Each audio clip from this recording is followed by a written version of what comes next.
네, 시청자 여러분 안녕하세요. 투더 골드문 진행의 문다연입니다.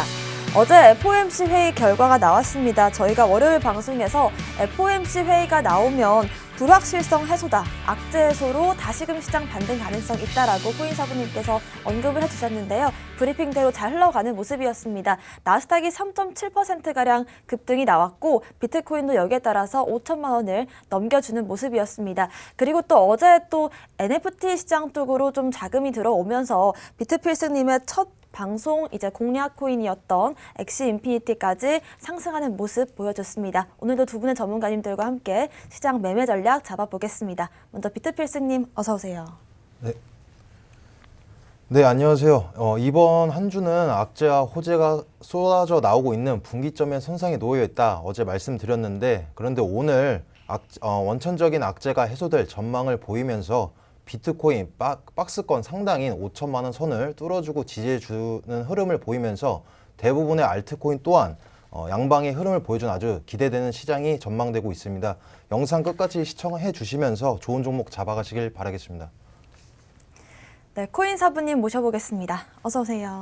반갑습니다. 시청자 여러분 반갑습니다. 코인사부입니다. 요즘 FOMC 회의 이제 좀 불확실성도 좀 거쳐지고 그다음에 어제 기사를 보니까 우크라이나 나토 포기 이런 이야기도 좀 있더라고요. 그래서 또 이제 북한에서도 러시아의 군사 지원 이런 것도 거절했다고 하고 중국도 거절했다 이런 이야기가 나오고 있어서 전반적으로 이 세계의 좀 이 흐름이 좀 이제 안정화돼 가고 있는 상황이 아닌가라는 좀 생각이 듭니다. 그래서 지금 그런 시대적인 부분들 이런 것들이 좀 발맞춰 가면서 시장도 좀 안정화되고 있는 듯 보입니다. 그래서 더 이상 추가 하락이나 여기서 더 하락이 나온다라고 보기엔 조금 어려운 것 같아요. 그래서 지금 좀 바닥을 다져주면서 올라갈 만하니까 오늘 방송도 끝까지 시청하시면서 좋은 내용 다 가져가시기 바라겠습니다. 네, 그간 시장의 부담으로 작용을 했던 우리의 FOMC 회의도 예상대로 결과가 나왔고 또 이제 러시아와 우크라이나의 휴전 가능성도 일부분 나오고 있는 상황입니다. 또 유가도 점점 진정세로 들어가면서 여러 가지 악재로 작용했던 부분들이 해소되는 모습인데요. 오늘도 코인 이슈들 한번 체크해 보겠습니다. 먼저 악재부터 살펴볼게요. 비트필승님. 네, 제가 오늘 가지고 온 악재 뉴스는 애플 공동 창업자인 스티브 워즌 이야기 했던 발언이 되겠습니다.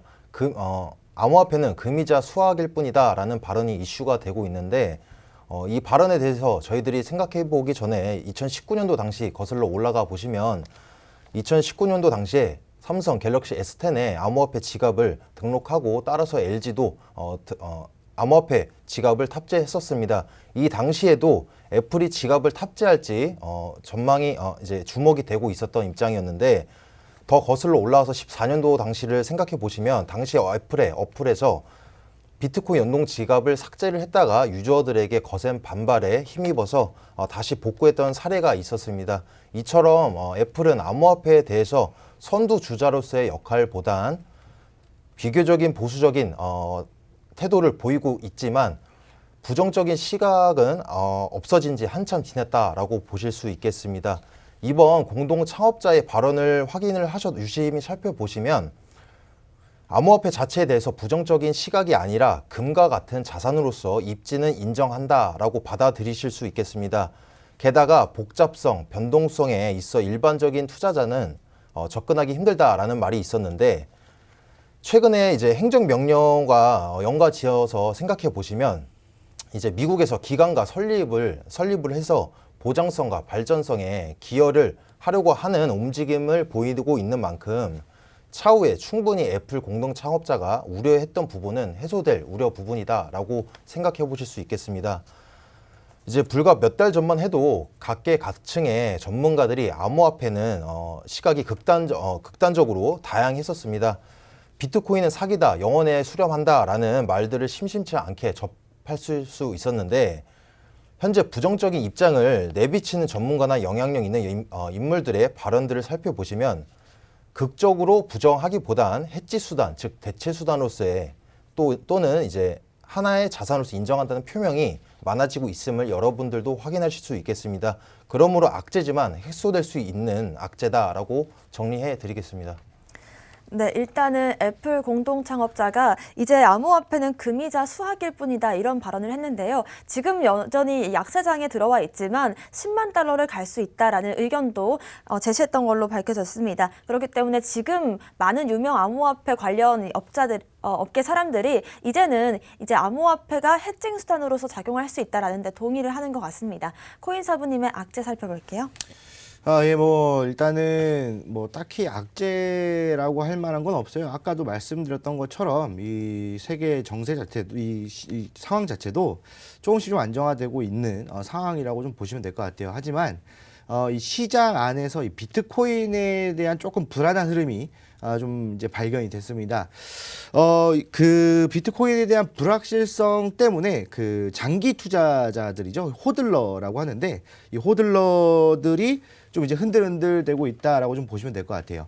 이 비트코인을 정말 예전부터 들고서 꾸준하게 그냥 가지고 있던 사람들이 이제 호들러라고 하는데 이 호들러들의 매도 물량이 좀 이제 많이 나왔다라는 게 이제 지금 현재 밝혀진 내용이고 이 축척 추세라는 게 있어요. 이 축척 추세가 어떤 거냐면 요게 이제 0과 1 요 사이로 좀 보는 건데 이 축척 추세가 0에 가까우면은 이 호들러들이 없다라고 좀 보는 거고요. 1에 가까우면은 호들러들이 많다. 비중이 많다라고 좀 보시면 되겠죠. 그러니까 저번에 그 비트코인 흐름 말씀드렸던 부분이랑 좀 동일합니다. 장기 홀더들이 많으면 많을수록 주가라고 하긴 좀 그렇고 코인의 가격은 올라갈 수밖에 없겠죠. 왜냐하면 매도하는 물량이 없고 어차피 수량이야 거의 정해져 있기 때문에 살려면은 이 희소성의 원칙 때문에 더 높은 가격을 주고 사야 돼서 계속 올라갈 수밖에 없다는 겁니다. 그런데 이게 0에 가까우면 가까울수록 물량 자체가 워낙 많이 있기 때문에 가격 많이 내려간다라는 건데 작년 말부터 해서 올해 1월까지는 그래도 호들러들의 비중이 많아서 이 축척 지표가 0.9였어요. 1에 가까웠기 때문에 호들러들이 좀 많다라고 좀 보시면 되겠죠. 그런데 2월, 3월부터 해가지고 지금 현재 축척 추세 지표는 0.2밖에 되지 않습니다. 그렇다는 것은 이 장기로 들고 가는 사람들의 물량이 굉장히 적다라는 거겠죠. 그리고 지금 현재 비트코인 단기로 좀 보유하고 있는 사람들의 이 개수 자체가 250만 개 정도 된다고 합니다. 자, 그럼 이 말이 무엇이냐면 아직까지도 매도 압력은 존재한다는 거예요. 매도 압박이 존재한다는 겁니다. 250만 개. 이 비트코인의 지금 현재 가격. 근데 그거 250만 개라고 한다면 정말 어마어마한 수치거든요. 그래서 만약에 그 물량이 또 한 번에 쏟아져 나온다고 한다면 아직까지도 이 하락에 대한 엄청난 압박을 지금 현재 시장이 받고 있다라는 겁니다. 자, 그렇다는 것은 뭐 이런 부분 저런 부분들 때문에 그런 것 같아요. 뭐 최근에 있었던 뭐 전쟁에 대한 지정학적인 리스크, 그 다음에 뭐 인플레이션, 그 다음에 뭐 금리 인상 이런 부분들 때문에 장기보다는 단기로 들고 가는 흐름들이 좀 많아졌고 그 물량이 많아지면서 시장을 지속적으로 하락을 시켰다는 게 지금 뭐 많은 전문가들의 의견이다라고 좀 보시면 될 것 같습니다. 근데 뭐 그렇다고 해서 뭐 250만 개가 그냥 뭐 한 방에 나온다? 사실 250만 개 많은 뭐 숫자긴 하지만 비트코인의 가격을 생각해 봤을 때도 엄청난 수치거든요. 근데 이게 한 방에 나올 수가 없습니다. 왜냐하면 이게 한 방에 나오려면 그거를 받아야 되는 좀 자금들 같은 경우에도 뭐 한 사람이 아니라 뭐 엄청나게 또 많은 사람들이 받겠지만 그 엄청나게 많은 사람들도 이 250만 개를 다 받기가 한 번에 받기가 쉽지가 않겠죠. 그래서 뭐 하락이 있을 수는 있어요. 지금 뭐 단기 홀더들의 물량 자체가 워낙 많기 때문에 하락은 있을 수는 있지만 한 방에 팍 떨어지는 그런 하락은 조금 힘들다. 하지만 하락은 있을 수 있으니 지금 뭐 시장에 대한 뭐 악재 뭐 이런 것들 비트코인이 또 하락하면 다른 알트코인들도 하락하게 되겠죠. 그래서 이런 부분들이 조금 존재할 뿐 뭐 지금 뭐 우리가 여태까지 알고 있었던 뭐 지정학적인 리스크나 뭐 인플레이션, 금리 인상 이런 것들이야 뭐 거의 다 좀 안정화되고 있는 거고 뭐 앞으로 좀 나아질 만한 그런 분위기잖아요. 그렇기 때문에 우리가 이 비트코인의 흐름만 좀 눈여겨 본다면 이런 악재들도 잘 대응할 수 있지 않을까라고 말씀을 드리겠습니다. 네, 그간 있었던 이 시장의 악재들 때문에 호들러 팔지 않는 장기 투자자분들도 이제는 조금씩 흔들리는 모습이었습니다. 하지만 이런 매도 압박이 여전히 나오고 있는 상황이지만 우리가 좀 악재라고 여겼던 그런 부분들이 어느 정도 일정 부분 해소가 되고 있고, 특히나 이제 심리적인 상황이 먼저 좀 좋아져야 여러 가지 호재들도 시장에 반영이 될 수가 있는데, 일단 아직까지는 공포 탐욕 지수도 극단적인 공포 상태가 유지되고 있기 때문에 여러 가지 시장 호재들도 좋겠지만 일단 기본적으로 이런 투심이 살아나는 게 더 중요한 시점인 것 같습니다. 오늘의 호재도 살펴보겠습니다. 비트필승님. 네, 오늘 제가 가지고 온 호재는 세 가지 내용이 있겠습니다. 일단 첫 번째 호재로는 러시아와 우크라이나 4차 회담이 있겠는데, 일단 3차 회담까지는 좋은 결과물을 나타내지 못하고 있었습니다. 4차 회담 또한 며칠 전에 첫 개장이 됐을 때는 2시간 만에 중단되면서 이 사태가 장기전으로 우려되면서 이제 암호화폐 시장과 미증시 포함해서 모든 증시들이 이제 공포의 시장에 휩싸여 있었는데, 오늘에 있어서 4차 회담에서 좋은 결과를 나타낼 수 있는 양산을 띄고 있습니다.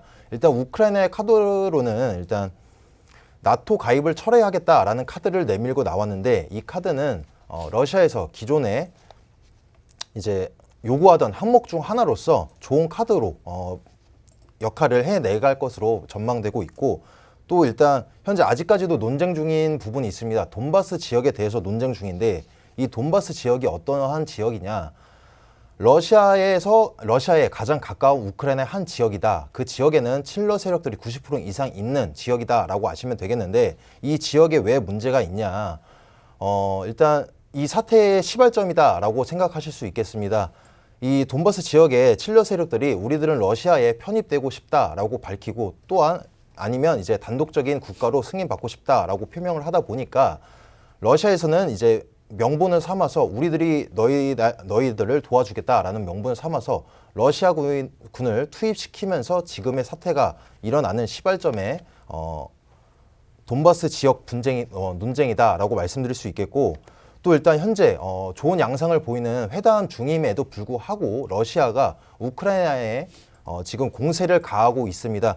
일단 구체적인 표명까지는 저희가 푸틴이 아닌 이상 알 수는 없겠지만, 수면에 드러난 양상만 따져서 본다고 한다면, 일단 우크라이나는 누가 봐도 아시다시피 러시아에 비해 약세한 나라란 걸 아시겠지만, 현재 선방하고 있는 모습 보여주면서 러시아 입장에서는 현재 이번 회담에서 자신들이 원하는 논쟁을 취하겠다, 그러니까 유리한 입장으로 취하겠다라는 의미에서 지금 공세를 가하고 있다라고 보시면 되겠습니다. 그리고 두 번째로 가져오고 온 호재는 지금 러시아 우크라이나 사태에서도 러시아 입장이 번복될 수 있기 때문에 장기전이 아직 끝났다라고 볼 수는 없겠는데, 안전장치가 하나가 있겠습니다. 그게 두 번째 가지고 온 호재입니다.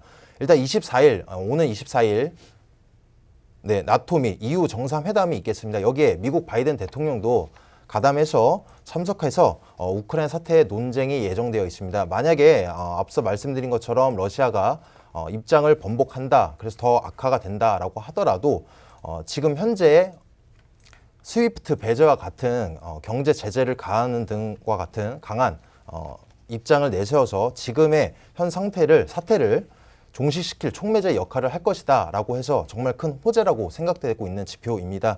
그리고 마지막으로 가지고 온 호재는 오늘 새벽 4시 반에 발표가 있었던 제롬 파월 의장의 0.25% 금리 인상이 되겠습니다.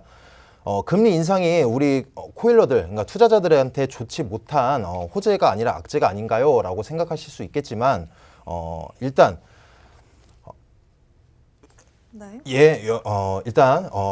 이제 비둘기파적인 발언은 아니었습니다. 2~5% 예상된 발표였지만, 더불어서 올해 안에 최대 6번에 걸쳐서 금리 인상을 예견하고 있다라고 해서 안 좋은 반응일 수도 있겠지만, 현재 일단 우리들은 예견했던 것만큼 선반영되었고 현재 비트코인이 암호화폐 시장이 하락을 하고, 거기다 더불어서 긴 시간 동안 횡보장 속에 있었기 때문에 이제 답답했던 우리의 투자자의 심리들이 이제 표출됐다라고 보실 수 있겠습니다. 그래서 이제 선반영되었던 것만큼 비트코인은 이제 선반영되었던 것만큼 우려적인 발언이 없었다. 그래서 심리적인 작용이었다라고 볼 수 있는 호재라고 말씀드릴 수 있겠습니다.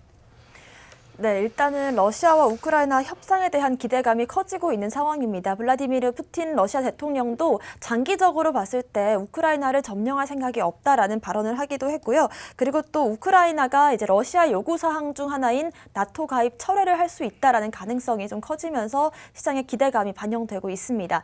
그리고 오늘 새벽에 있었던 FOMC 회의에서도 우리가 예상을 했던 수치의 어떤 금리 인상 0.25%포인트라는 금리 인상이 나오면서 물론 시장 예상을 못했던 소식이라면 악재로 작용을 했겠지만 오히려 시장에서 악재 해소로서 작용할 수 있는 요소들이 나오는 상황이었습니다. 그리고 또 이렇게 비둘기파보다는 매파적인 입장의 발언이 나왔음에도 이제는 시장이 소화하는 모습에서 우리가 좀 더 기대를 해볼 수 있을 것 같습니다. 코인사부님의 오늘의 호재 살펴볼게요. 뭐 제가 이제 계속 말씀드렸던 뭐 메타버스에 관한 이야기들을 조금 더 해드릴까 합니다. 메타버스 이제 시장이 좀 활성화되고 있는 거 아닌가라는 좀 생각이 들어요. 왜냐하면 우리가 흔히 알고 있는 뭐 유가랩스에서도 지금 이제 뭐 메타버스 상에서 토지를 만들어서 판매를 할 계획을 갖고 있고 지금 뭐 매출 같은 경우에는 뭐 한 4-5배 정도 끌어올린다라고 좀 이야기를 하고 있습니다. 그러면 이 메타버스 상에서 토지를 판매한다고 했을 때 또 따라오는 게 있죠. 제가 저번 방송에서 말씀드렸던 것처럼 메타버스와 NFT는 같이 따라다닐 수밖에 없다라고 말씀드렸죠. 그래서 이 NFT의 시장의 매수세도 상당히 증가하고 있는 상황이다라고 좀 보시면 될 것 같습니다. 자, 그런데 이게 왜 호재냐라고 생각하실 수 있어요. 뭐 메타버스 상에서 뭐 토지를 판매한다고 했을 때 그럼 뭐 메타버스 관련돼 있는 뭐 그 코인만 올라가는 거 아니냐라고 생각할 수도 있겠지만 지금 저희가 이 방송을 통해서 다 말씀드렸었던 게 뭐냐면 지금 현재 투자 심리가 굉장히 위축돼 있다라고 말씀을 드렸어요. 뭐 소비자 물가 지수도 굉장히 많이 올라가 있는 상태고 떨어지질 않아요. 올라가거나 유지하거나 이걸 계속 반복을 하고 있거든요. 그리고 뭐 금리 인상에 대한 불안감도 좀 있었고 그게 조금 안심화될 때쯤에 뭐가 나왔냐면 러시아와 우크라이나의 전쟁에 대한 부분들이 나왔죠. 그러면서 뭐 이제 상황이 점점 안 좋아지면서 시장이 힘을 못 쓰고 있었단 말이에요. 이제 지지라인 때 잡았으니까 한 번 더 반등을 쳐줘야 되는 타이밍인데 매수세가 약하니까 올라가려다가 말고 또는 하락을 해주는 그런 상황이 나왔다는 겁니다. 그런데 이 메타버스가 또 이제 메타버스 상에서 많은 자금의 유입이 되고 NFT가 좀 활성화가 된다라고 한다면 이게 이제 물꼬를 터준다라고 하죠. 그러니까 이게 지금 현재 자금이 흘러 들어오는 것들에 대한 물꼬를 터줄 거라는 얘기죠. 그렇기 때문에 지금 뭐 NFT라든지 그다음에 뭐 메타버스 특히 지금 대부분 NFT라든지 뭐 코인 뭐 이런 것들을 실제 뭐 가상 현실이나 아니면 게임에 접목시킬 때 어떤 것들을 진행을 하냐면 그냥 게임한다고 해서 뭐 돈을 버는 건 아니에요. P2E 그런 게임 같은 경우에는 그냥 게임한다고 돈을 버는 게 아니고 뭐 메타버스 상에서도 그냥 뭐 현금을 주고 사는 게 아니잖아요. 그거와 관련돼 있는 코인을 가지고 있어야 됩니다. 자, 그러니까 만약에 예를 들어서 P2E 게임을 해서 내가 뭐 보상을 받는다라고 했을 때에는 그 게임과 관련돼 있는 그 회사에서 만든 코인이 있을 거 아니에요. 그 코인을 사서 게임을 해야 보상을 주는 형식입니다. 마찬가지로 노드도 마찬가지고요. 자, 그럼 메타버스도 마찬가지예요. 메타버스 상에서 뭐 이제 뭐 토지를 판매를 한다라고 했을 때 이거를 그냥 현금으로 주고 사는 게 아니라 당연히 NFT와 관련돼 있는 이 NFT 코인을 사서 그걸로 지불을 하는 겁니다. 그러면 코인을 산다라는 것 자체가 뭡니까? 매수세가 들어온다라는 거고 그 코인은 거래소에 상장이 돼 있어요. 그러면 이 거래소에 자금이 들어온다라는 것은 반등이 나온다라는 거고 그렇다는 것은 유동성이 증가한다라는 거고 그렇다는 것은 이 투자 심리가 위축되어 있는 것을 풀어주는 한 현상의 전조라고 좀 보시면 될 것 같습니다. 그렇기 때문에 지금 어떠한 계기를 통해서 이 시장이 얼어붙어 있는 걸 지금 현재 깨줘야 된다는 거예요. 근데 그 깨주는 게 뭐 메타버스, 네, 뭐 NFT 뭐 이런 것들이 충분히 가능성이 있지 않을까라는 생각이 듭니다. 그래서 지금 뭐 잠깐 차트를 보면서 좀 말씀을 드리면 이 뭐 메타버스와 관련해서 우리나라에서 메타버스 관련돼 있는 종목들 중 몇 개 있잖아요. 근데 그 중에서 디센트럴랜드가 있단 말이에요. 아까 말씀드렸던 이제 뭐 메타버스 상에서 토지를 이제 만들어서 출시를 한다라는 것은 이제 유가랩스에서 하는 거고 디센트럴랜드는 이미 메타버스 상에서의 토지를 판매하고 있는 이 코인 아니겠습니까? 근데 이거를 또 이제 이 디센트럴랜드 안에서는 마나라는 게 쓰이기 때문에 지금 현재 여기가 마나라고 이게 적혀 있는 거예요. 디센트럴랜드인데. 근데 지금 보시면 뭐 디센트럴랜드 샌드박스 이런 것들 보시면 어제 기준으로 해가지고 다 한 차례 반등이 나왔다라는 거예요. 그러면 이 반등 자체가 뭡니까? 반등을 하고 나서 양봉 상당 구간에 음봉이 와 있다. 제가 항상 말씀드렸죠. 장대 양봉 이후에 양봉 상당 구간에서 음봉이 와 있다라는 것은 충분히 양음양 패턴을 통해서 한번 반등을 쳐줄 수 있는 자리다라고 말씀드렸죠. 그렇다고 한다면 지금 뭐 오늘부터 해서 내일 뭐 이번 주 충분히 이 메타버스와 관련돼 있는 코인들은 한번 반등이 나올 수 있다라는 겁니다. 그렇기 때문에 이게 반등이 나온다 그러면은 이 자금들이 한 번 더 돌 거 아니에요. 그럼 이 자금이 어디로 도느냐? 다시 NFT 쪽으로 돌고 NFT 쪽이 돈 다음에 뭡니까? 다른 쪽으로 돌아요. 그러면 이게 바로 선순환의 시장이 되는 거죠. 그렇기 때문에 지금 뭐 이 코인 시장뿐만 아니라 주식 시장에서도 이런 부분들이 굉장히 많았어요. 침체돼 있다가 뭐 의료와 관련된 의료와 관련돼 있는 뭐 종목이라든지 아니면은 뭐 대선과 관련돼 있는 종목이라든지 그러니까 어떤 한 테마든 그런 테마가 얼어붙어 있는 시장을 좀 깨줘야 그 자금이 다른 쪽으로 좀 돕니다. 그래서 이번에 뭐 디센트럴랜드랑 샌드박스뿐만 아니라 이 메타버스와 관련돼 있는 뭐 우리나라 시장뿐만 아니라 전 세계 시장에 관련돼 있는 모든 코인들이 어느 정도 좀 반등을 한다라고 한다면 그 부분에 또 선순환이 작용을 하면서 전반적으로 반등하는 시장이 올 거라는 거겠죠. 그렇다고 한다면 아까 말씀드렸던 악재 있잖아요. 비트코인의 단기 홀더들을 그 250만 개 때문에 매도 압박, 하락 압력은 존재하지만 그래도 이런 부분들 때문에 그 하락 압력을 받쳐주면서 반등하는 시장이 곧 나온다라고 말씀을 드리겠습니다. 네, 일단은 다시금 메타버스 시장이 활성화되고 있는데 이게 물론 메타버스와 또 NFT 관련 코인들의 가격 상승에도 영향을 미치겠지만 이렇게 알트코인들 쪽으로 자금이 들어오다 보면 선순환이 이어지면서 다른 섹터, 다른 종목군들에도 가격 상승을 이끌어낼 수 있다라는 장점이 있습니다.